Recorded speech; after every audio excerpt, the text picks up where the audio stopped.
Praise Lord. ദൈവത്തിൻ്റെ അതിപരിശുദ്ധമായ നാമം വാഴ്ത്തപ്പെടുമാറാകട്ടെ. നല്ല ഒരു പ്രഭാതം ദൈവം തന്നതോർത്ത് ദൈവത്തെ സ്തുതിക്കുന്നു.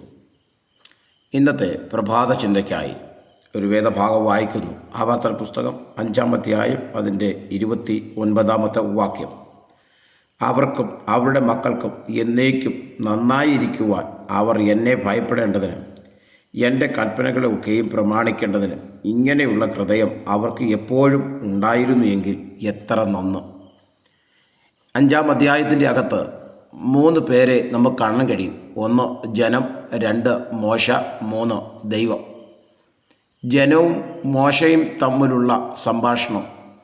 ദൈവവചനം കേൾക്കേണ്ടതിന് ജനം ഒരുമിച്ച് കൂടി വന്നപ്പോൾ മോശ അവരോട് പറഞ്ഞ വാക്കുകൾ നിമിത്തം ജനം മോശയോട് പറയുകയാണ്, നീ പറയുന്നത് പോലെ ഞങ്ങൾ അനുസരിച്ചു കൊള്ളാം എന്ന് പറയുമ്പോൾ ജനവും മോശയും തമ്മിലുള്ള സംഭാഷണത്തിന് മധ്യസ്ഥനായി ദൈവം സംഭാഷണം ശ്രദ്ധിക്കുന്നതായി കാണുവാൻ കഴിയും. അതിൻ്റെ 28-ാമത്തെ വാക്യം. നിങ്ങൾ എന്നോട് സംസാരിച്ച വാക്കുകൾ യഹോവ കേട്ട് എന്നോട് കൽപ്പിച്ചത്.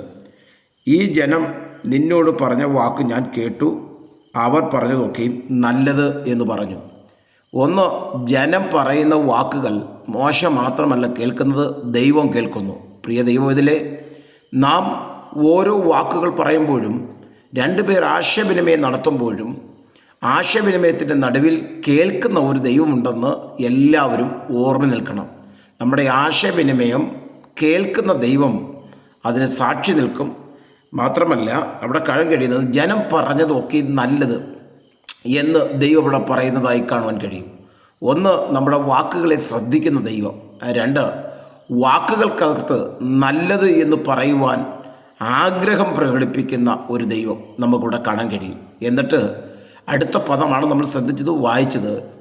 നന്നായിരിക്കുവാനുള്ളൊരു ഹൃദയമുണ്ടായിരുന്നു എങ്കിൽ എത്ര നന്നായിരുന്നു എന്ന് കർത്താവ് ഇവിടെ ആഗ്രഹിക്കുന്നതായി കാണുവാൻ കഴിയും. അതെ, അവരുടെ മക്കൾക്ക് നന്നായിരിക്കുവാൻ എന്നെ ഭയപ്പെടേണ്ടതിനും എൻ്റെ കൽപ്പനകളെ പ്രമാണിക്കുന്നതിനും ഇങ്ങനെയുള്ള ഹൃദയം എപ്പോഴും അനുസരിക്കുന്ന ഒരു ഹൃദയം എപ്പോഴും ഉണ്ടായിരിക്കുന്നത് നന്ന് എന്ന് ഇവിടെ ദൈവം ആഗ്രഹിക്കുകയാണ്. പ്രിയ ദൈവത്തിലെ ഇന്ന് പകലിൽ ഈ പ്രഭാതത്തിൽ ഞാൻ ദൈവജനത്തോടായി പറയുന്നു, അനുസരിക്കുന്ന ഒരു ഹൃദയം ദൈവം നമുക്ക് തരുവാൻ വേണ്ടി ദൈവത്തോട് പ്രാർത്ഥിക്കണം.